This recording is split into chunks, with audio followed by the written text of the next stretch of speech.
Good evening, everybody. Welcome to Shepherd's Corner. My name is Deacon Walcott, and we'll be having a conversation with the Archbishop of Port of Spain, Archbishop Charles Jason Gordon.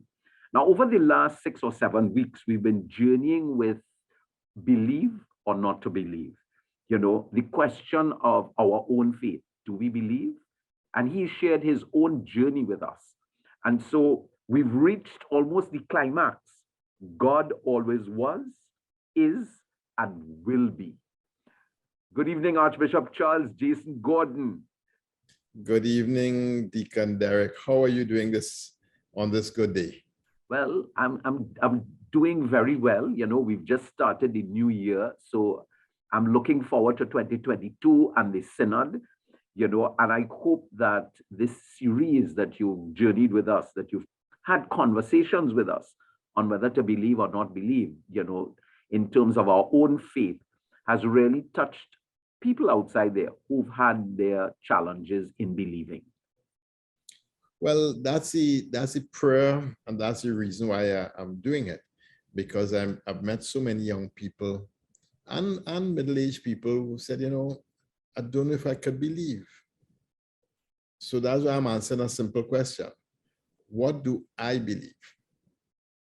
Archbishop J, why do you believe that God exists? Simple question, And I've given you all the different kinds of answers, coming from all different places.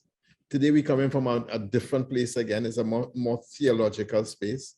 Next week we're coming from a new place again. I'm trying to give you the answers to this simple question: why do I believe that God exists? And there are multiple reasons why. And that's what I want to convey. That is not just a simple pat answer. Well, he exists because he exists. That's what I was told when I asked that question as a teenager. Yeah. Now, you can't give that answer. You have to give a proper answer. So we have some answers that we're working with. I realize that in this article that you've done for this week, you touched on a number of areas that you had already spoken on to try and bring people into the conversation who've not been following it. Yeah. Yeah. So this is kind of a synthesis of the science argument. Yeah. While looking at the God argument, looking at God and God's self. But it's a kind of a recap, but it's a moving forward significantly at the same time. Okay. But one of the joys I've had is walking the camino. And if ever you get an opportunity to do that, it's a must do. 30 or 31 days walking 780 kilometers leaves you a lot of time to think, to ponder, to meet interesting people, and to have really amazing conversations. And one of the conversations I had, it was the day before we climbed the second highest mountain on the Camino range, or Cerebro. And so that day we were coming downhill now from Cerebro down to towards Sadia. And that day, I was walking along, and next thing, this young man from England came up to me. And he actually ran past me a little bit and stopped. And then he kind of pulled back up and he said, you are some kind of religious kind of person or something? I said, well, yes, you could say that. He said, yeah, I thought so. I said, well, why? He said, no, I saw you yesterday evening dressed up in a funny thing with people around you. So I said, nah, that must be some kind of religious thing that they're doing. So I said, well, that is correct. I was doing the mass, and I'm a Roman Catholic bishop. He said, a bishop? Wow. Well, hi, I'm an atheist. So I said, hi, atheist. Does atheist have a name? Ethan Clark was the so-called atheist name. And we started a really great conversation. And, many things emerged out of it. But the first thing that was most striking for me was that he didn't understand the label that he was using, atheist. Yeah. And he was using it glibly. and without understanding that, that has consequences. And I think it was more of a fashionable answer than a thoughtful answer about his true predicament.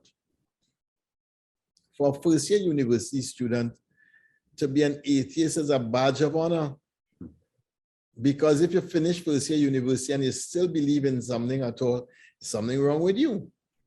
And that's kind of how the secular university system has been operating.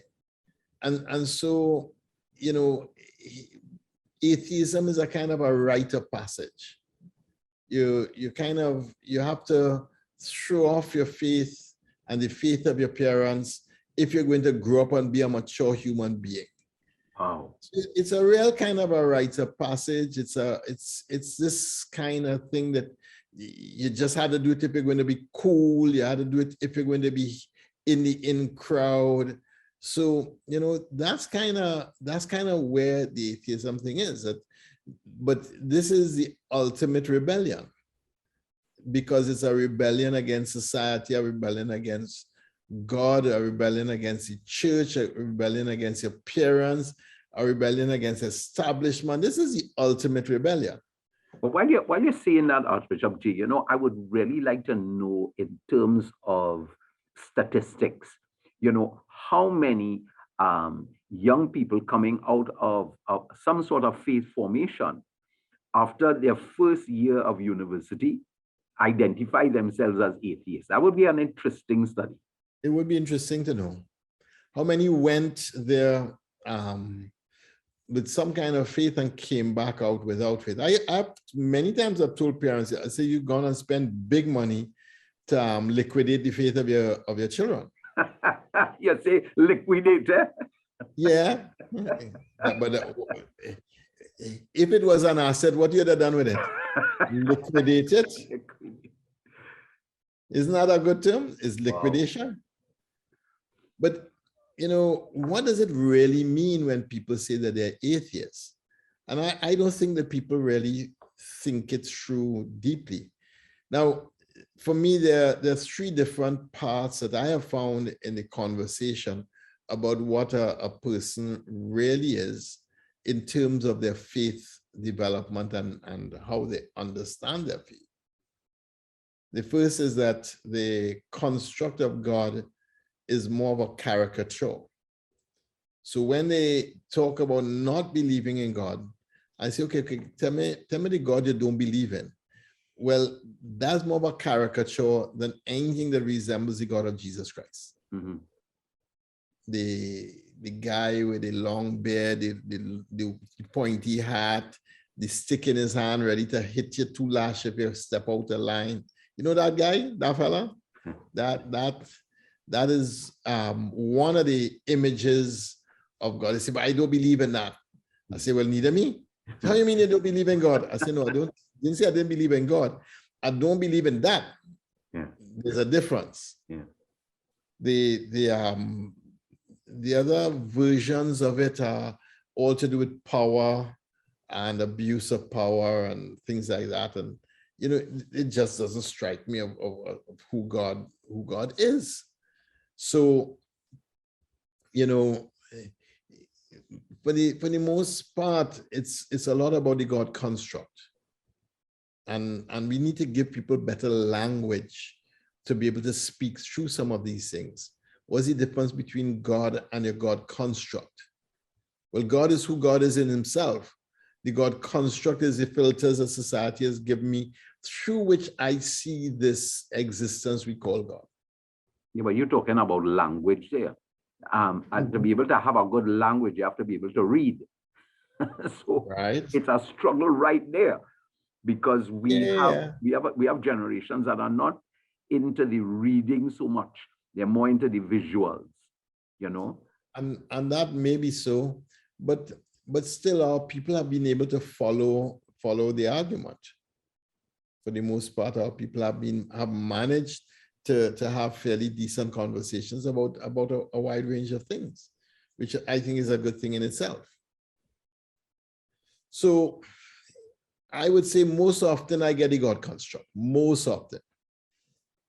And most of us say, well, I can't believe in a God like that either, you know. The second big challenge that people would have with God is this whole idea of evil, the whole problem of evil. And that's a big, big one. Yeah. How could a good God cause or allow such evil to flow in the world? And that is one that, you know, it's kind of a showstopper. But we've dealt with that one already. Mm-hmm. So I'm not going to go back into that too much, except to say, you know, that it's not God who causes the evil. It's we are the ones who do bad things. And the consequence of our bad things is that evil actually flows out of out of the bad things that we do. And Yes. so that's kind of how, you know, that one is. The third one is I think a misdiagnosis of the term. Mm-hmm. And I've already touched on some of that already.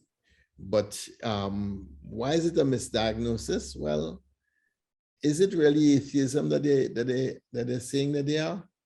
Or is it something else that they're saying, but they don't understand the term, so they have a confusion of terms?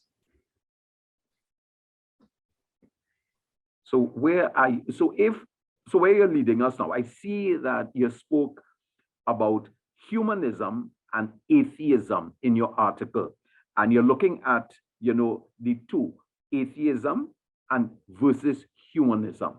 So how did you come with that kind of comparison? Well, so if you take Ethan Clarke as an example, yeah, and I have loads of examples of young people like that who start off telling me that they're atheists. I have a gig now that I do. I say, oh, you're an atheist. Wow. You know something? I'm really happy to meet you, because I've been dying to meet a good atheist for a long while now. And I shake their hand. They say, you see, I say, yes, I'm really dying to meet a good atheist for a good while now. And then we carry on. I say, now, I need to just tell you, the last 3 people who said they were atheists, they disappointed me badly. So how did they disappoint you? I say, well, they actually ended up being humanists, which is not the same thing. So, well, what is a humanist? See, a humanist is somebody who believes in the good of the human being, that the human person can transcend themselves, and that you could kind of equate all your value system by what is good for the human person. You say, well, that's what I believe. I say, you see, you done disappoint me already.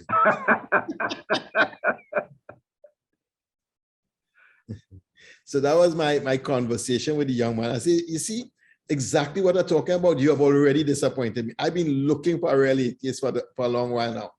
So tell me more about humanism. Well, you know, an atheist is someone who does not believe in God or the gods at all, punto final, which means that there is no value in the world and no value system in the world that could be shored up or that could hold up anything that makes any sense at all. And if you understand that, and if this is taken to the extreme, then there's no reason to believe in values and virtues or in doing good for other people rather than doing bad for other people. Why would doing good make any difference to doing bad? The word comes from a negation of the Greek word theos. Theos means God. Right. When in Greek, when you add an A before a name or word, it is a negation of the word. So theos is God. Atheos is no God. And if there is no God, then what are we really dealing with? What really exists? What are you talking about? Because if there is no God, why should I choose to do good as opposed to doing evil? If there's no God, why would I have a value system at all? Interesting. And what difference would it make to anything in the grand scheme of things? There is no difference if I live my life well or I live my life badly, if I'm a bandit or if I'm an archbishop, it makes no difference to anybody whatsoever, because at the end of the day, there's no ultimate value system by which one should ever evaluate one's life. So are you saying that the majority of people are humanists versus atheists? What do you think? Well, those that I have met, they've deeply disappointed me and ended up as humanists. All right. And that's always a good laugh. You know, when pressed by the question, do you believe you should do good and avoid evil? Most people, regardless of their belief system, says yes. Yeah. Should always do good and avoid evil. But tell me why. Give me a why now. Help me with a why. And that's when they start, well, you know, because, and it's all flim-flam. Because the truth is, if there is no ultimate value behind the world, every value we have is contingent and can change. Right. And that means that it came into being at some stage and it could go back out to being at some other stage. And therefore, all you could do now is just, you know, look at this as opposed to that and say, well, I like this and I like that. And I don't like this and I don't like that. But that's not a value system. Correct.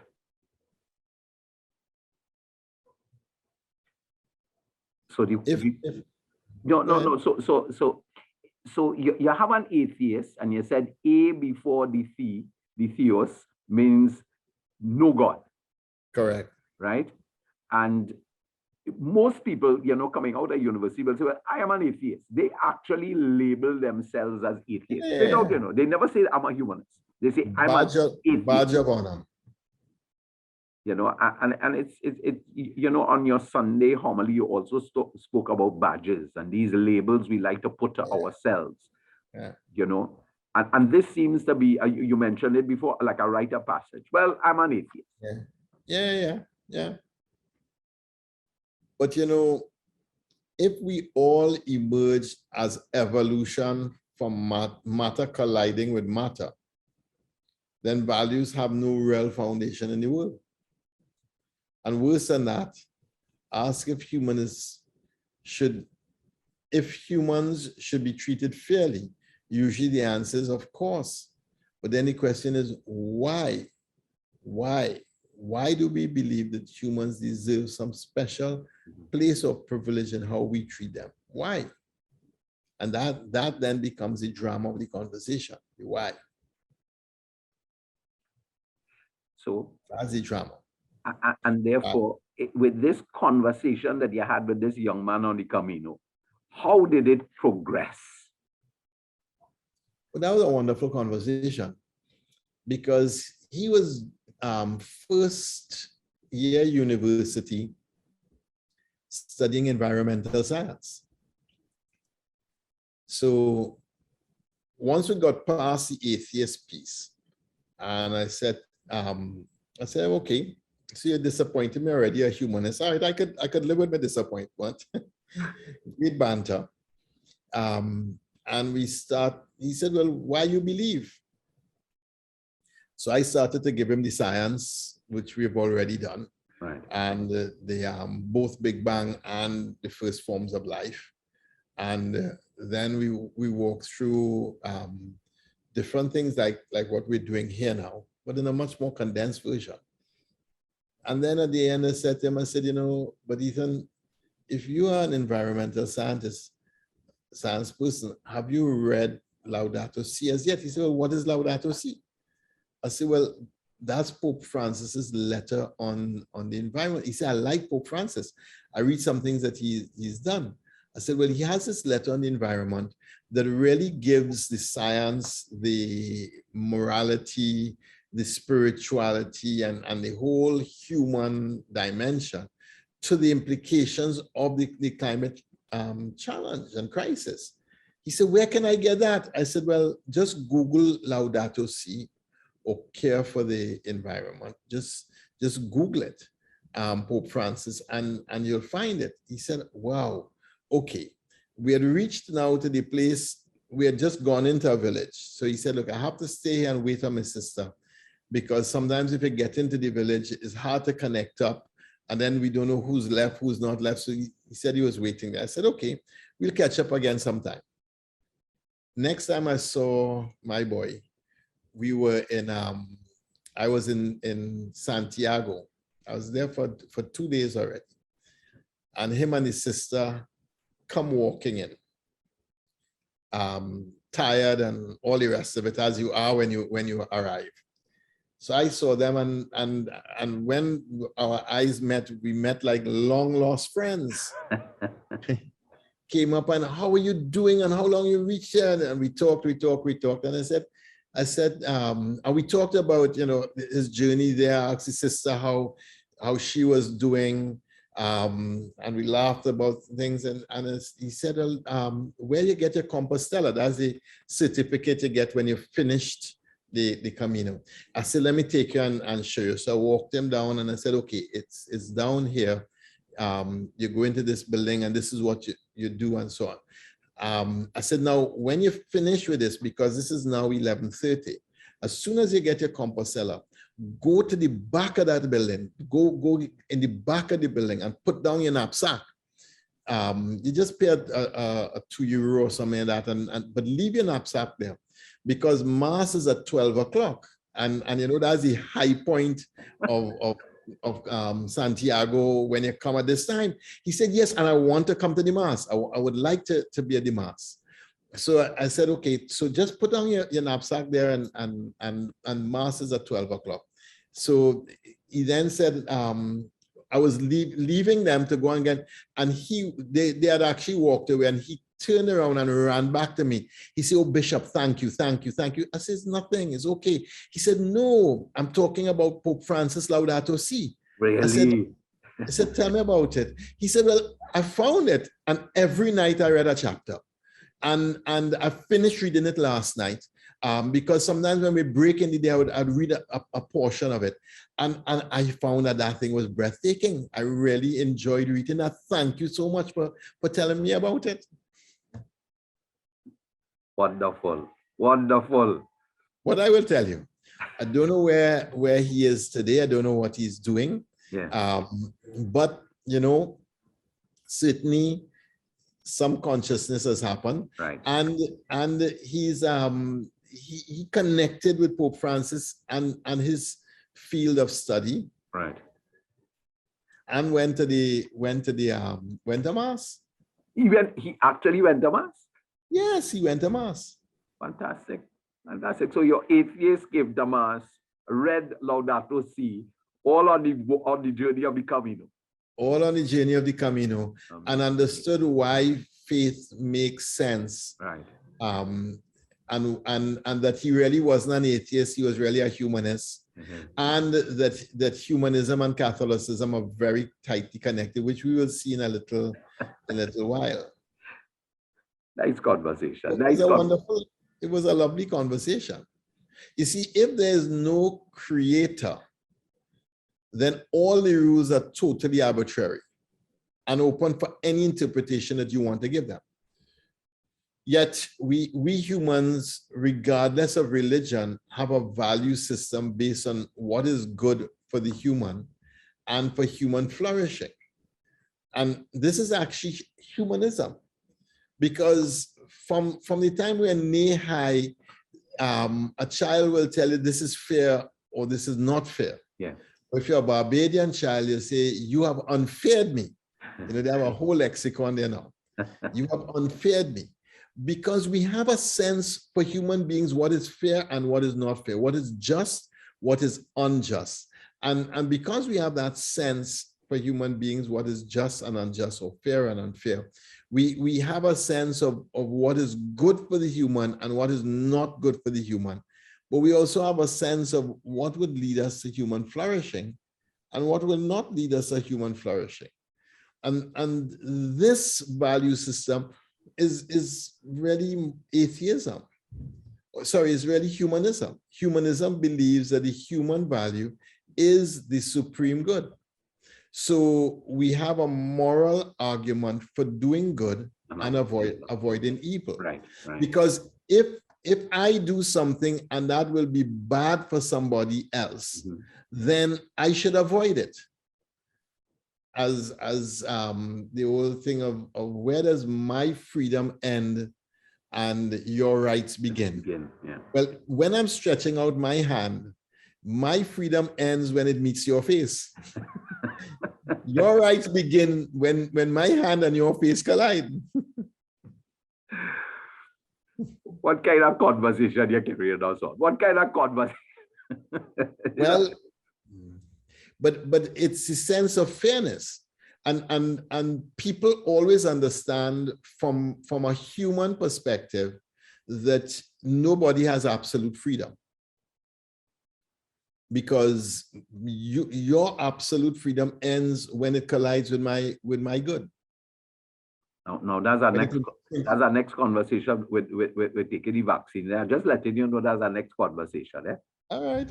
I'll leave you with that one. So the humanists then, see the human good as the supreme good. And through humanism, you could start having moral arguments. Most of the people who call themselves atheism are actually very good and well devoted to the big human projects, to the environment, to refugees, to human trafficking, to stopping all kinds of scourges within society, putting an end to abuse of children, and they're really committed to the big human projects. And that's why I see them as humanists as opposed to atheists, because they do have a value system, and that value system is the good of each human in overcoming the scourge of the day, or in helping for the flourishing of the human person.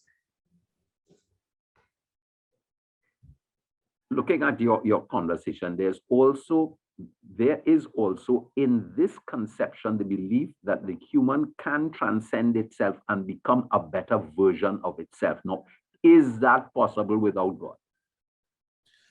Well, let's leave God aside for now. The humans are the only species that live differently now than they did a millennia ago. Listening. Bees are still making the same hives that they've always had. Beavers are still making the same dams that they've made for the last 1,000 years.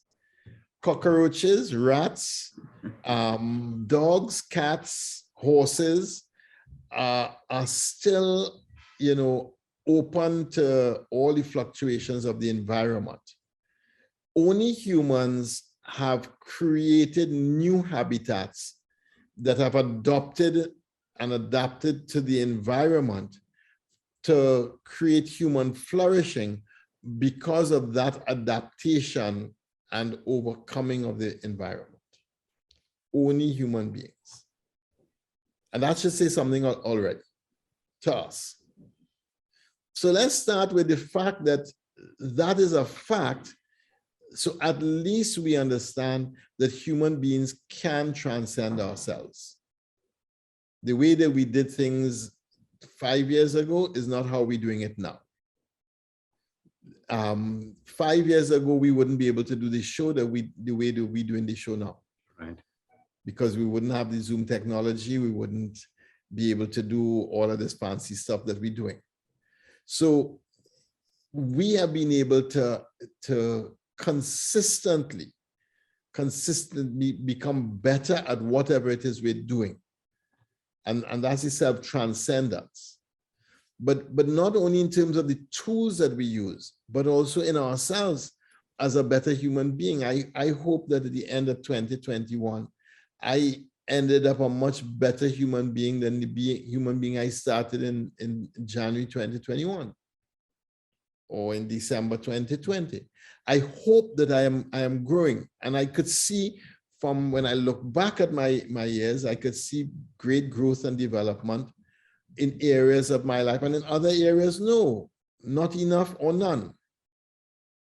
But the fact that I can even think about it, contemplate it, and experience it is in itself something that is unique to human beings. I kind of listen to you. I'm not too sure. I mean, when I think about it, okay, so you're saying that the human can transcend itself and become a better version of itself. Your word there is can transcend itself and become a better version of itself. But we can also become a worse version of ourselves too. Right. You know, and that's my whole thing on, well, where are we anchored? You know, and what anchors us, or what gives us that, you know, that I guess transformation drive, that catalyst to be better than who we were before, for the environment, for each other, and so on. I mean, and that's why I look at my own belief in God. Yes. God challenging me to be a better version of myself, to take care of the environment, to take care of each other, to love more, you know? So that's the source of my inspiration. But I'm saying, for a good humanist, you could start from the human capacity, from the human experience. And from that, you can argue for certain things being good and other things not being good. And you could also be able to talk about human flourishing and what leads to it and what does not. Still a little bit challenged there on that, because I know I'm hearing you, but then you hear all these anti sentiments about why we don't need refugees. We're going to become overpopulated. You know what I mean? And therefore, but if you were to have the conversation, you say, well, you know, if Trinidad and Tobago, God forbid, became a reckless land, and we had to flee from this land and go somewhere else and get a start, what would you want that people to do on our behalf? That's to start the conversation in a whole other place. So there are ways, starting from the human experience, where we could help people to frame the question of the good as opposed to the question of the evil. So would you want your sister taken into sex slavery and used sexually by people who can do it because there is no laws around safety protection for the migrant in our country? Would you want that if you were in a migrant situation? And obviously the answer is no. Right. So once you say, no, I would not want that, then you're agreeing with me that there's a value system that we must find. Mm-hmm.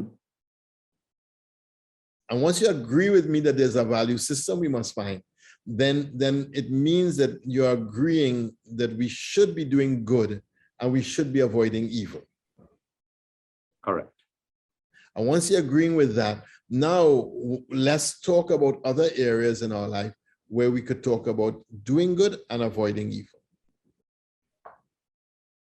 I see you have your examples there on, you know, eliminating world poverty, hunger, helping the migrant and refugees, etc. Taking care of the environment. Once you get people to realize that there's a value system, then the conversation can happen. A lot of the people who work with the migrants at UN, etc., are really great human beings. Mm-hmm. They don't believe in God, but they believe that we should fight for a better life for every human being. And that is in itself an impulse of a vocation from God. In itself, that's an impulse of a vocation from God. So once we get to that, then the big causes have to emerge. Environment, eliminating world poverty, hunger, helping the migrant and the refugee. Why do they emerge? Because in the absence of an absolute transcendent, I have to at least do something on earth that is good that I can do. And what is that? Well, that's the big projects. The poverty, the world hunger, the helping the migrant and refugee, environment, etc., etc. You understand how this logic is working? Yeah, yeah. And once you get that, then humanism really is a belief in human nature, that the human is destined for happiness. Okay. And this is a classic Jewish and Christian anthropology. A classic way for the Jews and the Christians to understand the human being. There's much that the humanists and the Catholic share in common. We both work for the good of humanity and for human flourishing. Where we depart is that the Catholic believes that authentic humanism needs God. And secular humanism will say, no, we don't need God. Let's part company right there. But what is important is that all the way up to that level, secular humanism and Catholicism actually are answering the same question, and just the answer from different perspectives. And so if after that the person is asked about the value system of humanism, they may or may not get it. But the fact is that they understand there is one. Where we depart now is we say, well, no, this is great, but we need to go to here because we are actually motivated by a God who created us all, who loves us all and has given us all and asks us to be steward of his creation. That's what motivates us. What motivates us is that we have the capacity for union with Christ. And in that union, many graces emerge in our life. And so to talk now about the difference between the two is not to negate that there is a similarity from the ground up to this point. Then the difference emerges after this point. So I'm saying that secular humanism and Catholicism share a similar anthropology, a similar view of the human, and a similar reach of the human, or desire for the human. So I see you quoted Pope Paul VI, talking about the ultimate goal is a full-bodied humanism. Yeah. And does this not mean the fulfillment of the whole person and every person? That's from Populum Progressio. There's another statement where he says, what we want is humanism, full humanism. Now that would get plenty of people upset and put people in a quandary. But no, the Holy Father sees it right, that full humanism includes the divine message. Full humanism can never be a negation of the human or of the human value or good or message. And that's what we want. We want full humanism, authentic humanism. And that is both the reading of the life of the person, giving to them the best that you can from wherever we are, but also it is also taking that person on a journey to realize that I can become a better version of me. Now, Pope Paul, Pope Paul VI, I want to go back to that. He is looking at a full-bodied humanism. The ultimate goal is a full-bodied humanism, which cannot, he said, be achieved without God. Correct. Cannot be achieved without God. And that's where the humanist and the Catholic will now disagree. Because the humanist will say, don't bring no God thing into me. The Catholic will say, well, you can't talk about it without God. But let that follow for the moment. because it's an important conversation piece, but it's one that really opens up the religious imagination in new ways. In this part of your article, you then begin to move into the concept of God. Yes. So here you are seeing in terms of the concept of God, we no longer have access to the philosophical categories to speak clearly about God. Correct. Most times when people hear the word God, they think about a being amongst other beings, superior and with a lot of attributes that we do not have, but a being. Correct. What does that all mean? Well, if I say the word God, what's the first thought that comes to your mind? A supreme being. Now, a supreme being, who alone exists, and also for me, the concept of God is love. Yeah, but when you say a being, what do you mean? All right, good question. When I say a being, even though you have this thing saying, well, a being, sounding like a human being, and no, I think of God in terms of, wow, boy.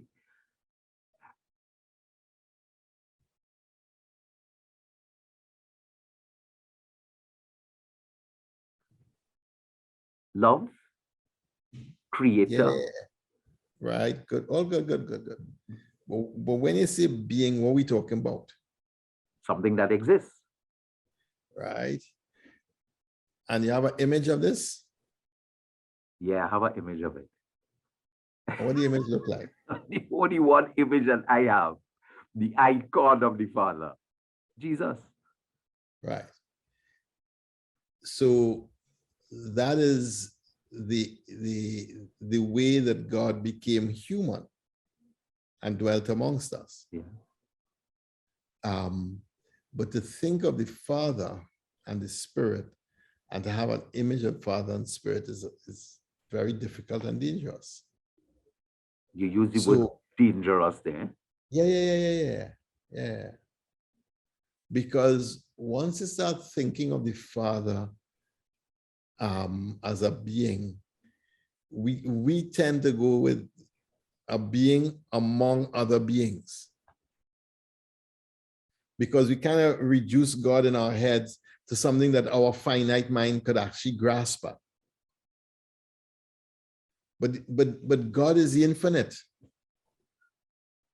and it can't fit in the infinite into the finite brain.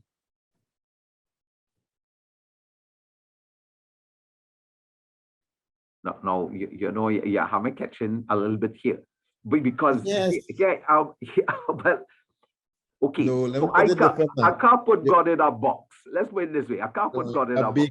I'm baking your noodles all now, so I can see the steam coming out through your head. Definitely. Just suffice it to say, no matter what we say about God, it will always be inadequate. Yes. And that's the most important thing I want to say. No matter what we say, it will always be inadequate, because we human beings use categories of time, space, matter that really kind of surround us. But it's really whatever we use to understand God, it's really pale in comparison to who God is in God's self. I will agree with that. I mean, especially after we came through all about the DNA molecules and so on, and how anything could construct itself, and move from that singular thing into whatever was the created being, right? And true, so that we can't capture God in our own imagination. We can't. And here's the first major challenge. If God is God, then there is no category that we can speak about or conceive to speak meaningfully about God. every category we use is an anthropomorphism. It's a reduction of God to the human realm. Now, you can't, can you fit the ocean into a bucket?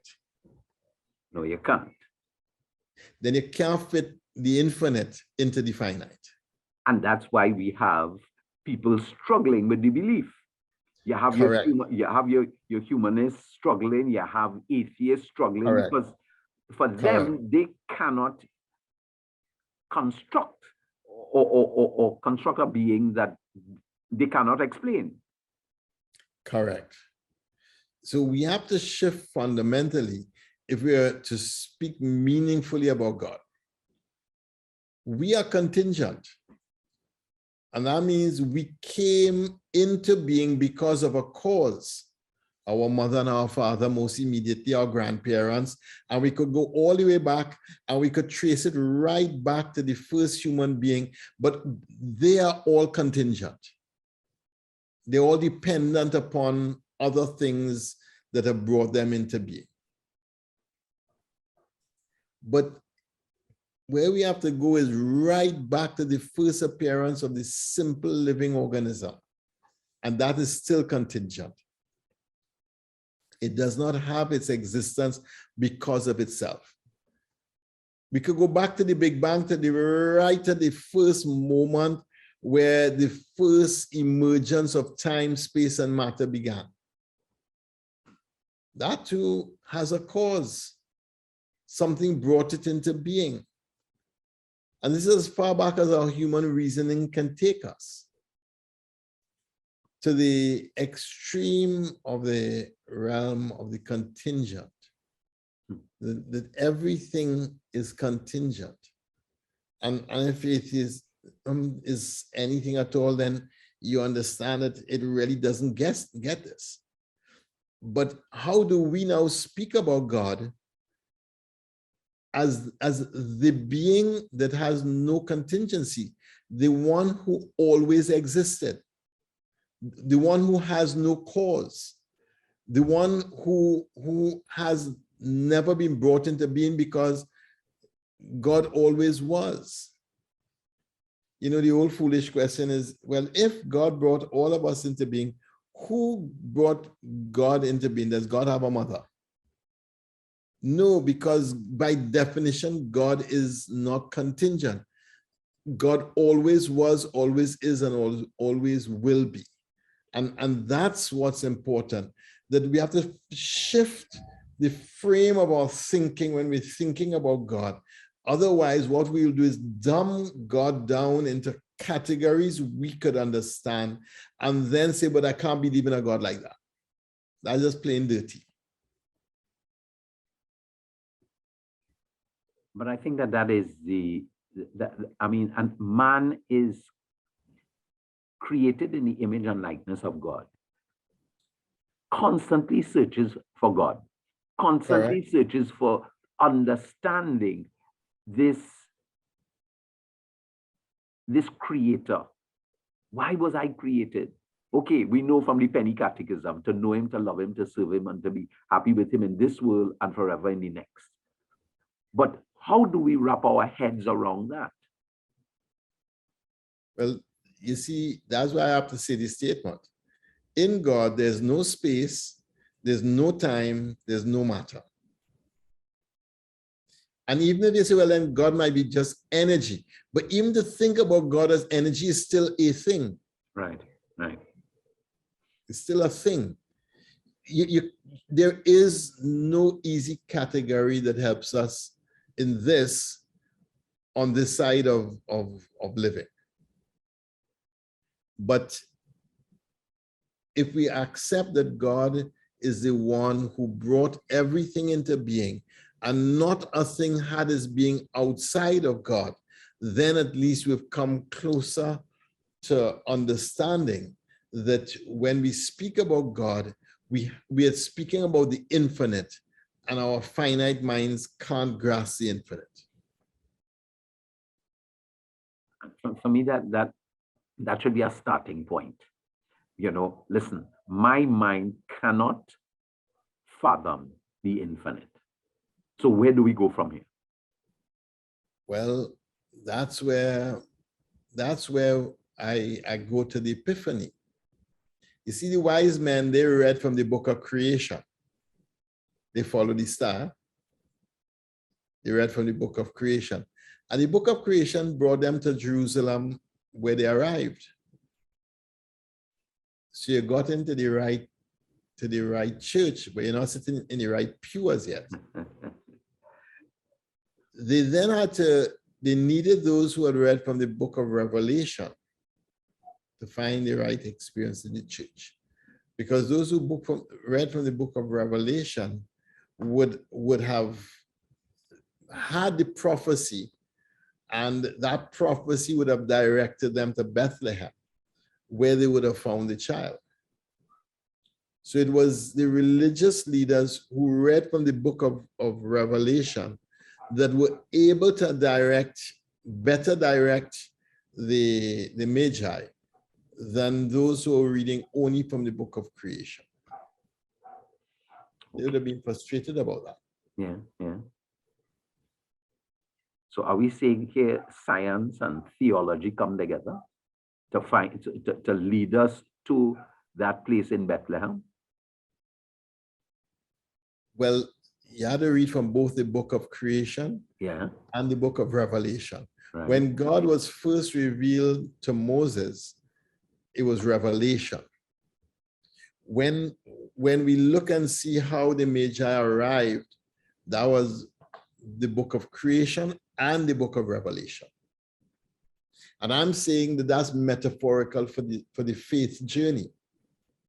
From looking at science, from looking at technology, from looking at the first life, the most simple cell, from looking at all of these things, we can be brought to the place where we can say, you know, it's far more reasonable to believe in God than not to. In fact, the opposite is a little bit crazy.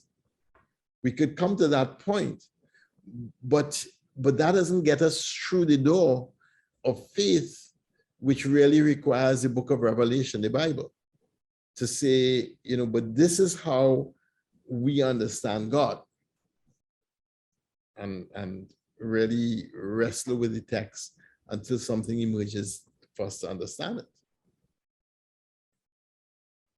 You take us into Exodus. He said, Moses asked God, what is your name? Beautiful question, huh? Yeah. Exodus 3, 13 to 14. And the answer is astounding. God said to Moses, I am who I am. This is what you are to say to God, the Israel. I am has sent you. I am has sent me to you. I am who I am. And so what does this mean? Go back to our thing. It's best understood as I will be what I will be. It's actually not a buffet. It sounds like a buffet. What's your name? I am. Tell them I am senior. But it's not a buffet. It is I will be what I will be. Thomas Aquinas, speaking about this, does beauty, and he says about the text that the passage means that God is ipsum esse substances, which is substantant being, which means the being that has its substance in its existence, which means that the being whose being is to be. And what none of us could say that. My essence is not in, or my substance is not in my essence. I am contingent. I came into being because I have a mother and a father who brought me into being. So God is the only one who could say that his essence and his being come together in a harmony. And to say that is to recognize God is the being that subsists in itself. All the rest of us subsist in others. No. God is not contingent. By definition, God always was, is, and will be. What I find so powerful is how the name that God gives to about himself back in the day, way back in the day, is so current with philosophical thought today. Partner, hear this. For those looking on, you know, if you all are like me,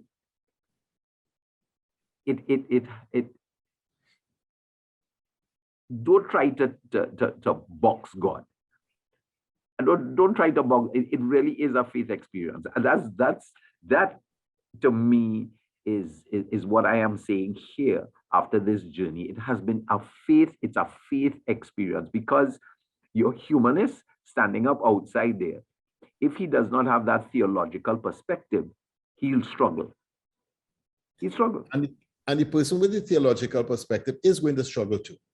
And we all will struggle, because at the end of the day, if God is God, my finite mind could never hold all there is about God. All I could do is hold and conceive what I can possibly do in this limited world that I'm in. And you are an archbishop and I'm a deacon. So hold on to that. As you say, buckle up. You know what I mean? You have to buckle up for this one. This is a buckle up one. Hear what St. Thomas has to say in his Summa Theologica. The name he who is most probably applied to God, properly applied to God, because of its signification. For it does not signify form, which is outside of external appearance, but simply existence itself.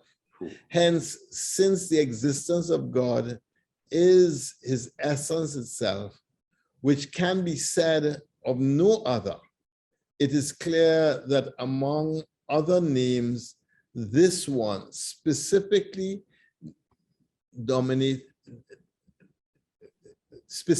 speaks about God, for everything is denominated by its form. That partner is St. Thomas, eh? That is St. Thomas, partner. That is St. Thomas. And what St. Thomas is basically saying is that the name speaks about pure essence. We are both form and essence. God is pure essence. And from that, you know, how you know it's me, you see me, and because you recognize, you know it's me. You hear my voice, that's the form. What's the essence? My humanness is what is the essence. God only has essence, pure essence, his being God. And that's why St. Thomas says, he who is most properly applied to God. All I need people to understand from this is that one of the real challenges that people have with God is because we try to fit God into our categories. We do a caricature of it, and then we look down on it, on the caricature that we ourselves have created, which is not God. And all I want to say is, let's let God be God. That's it. Let God be God. This requires a mental shift from the world of the contingent to that which always was and brought everything into being. We've tried to dumb God down to fit into our humanity and our human categories. I invite you now to allow God to open your mind, so that which was, is, and will always be. Ask God to open your mind to God, not to our constructs, but to God in God's self. And without that grace of an open mind and an open heart to God, we would not be there. But what's my key message? The atheist seeks to reduce the infinite to our finite categories. And the real invitation is to open our finite mind to the infinite, through whose being we have come into being. Action step, reflect on your images of God and ask God to open your mind to a fuller perspective on the divine. And my scripture reading, Exodus 1-3. What is your name? I am who am. Tell him I am sent you. God always was, is, and will be. Archbishop J, hear this. This series is a tough one for a lot of people, you know, and I'm going to ask you for our blessing, because we're going to need a blessing at the beginning of this year. And what a way to start it, to look at what we believe, who God is. What's our belief? And don't put God in a box and dumb him down.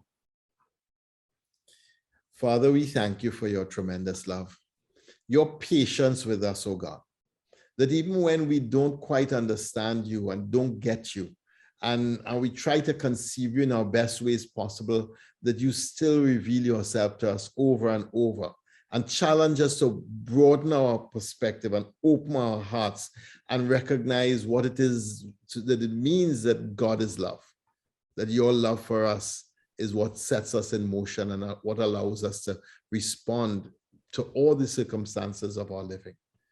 I pray, oh God, to open the minds and hearts of people, that we together, Lord, will come to new and deeper places with you through Christ our Lord. Amen. Amen.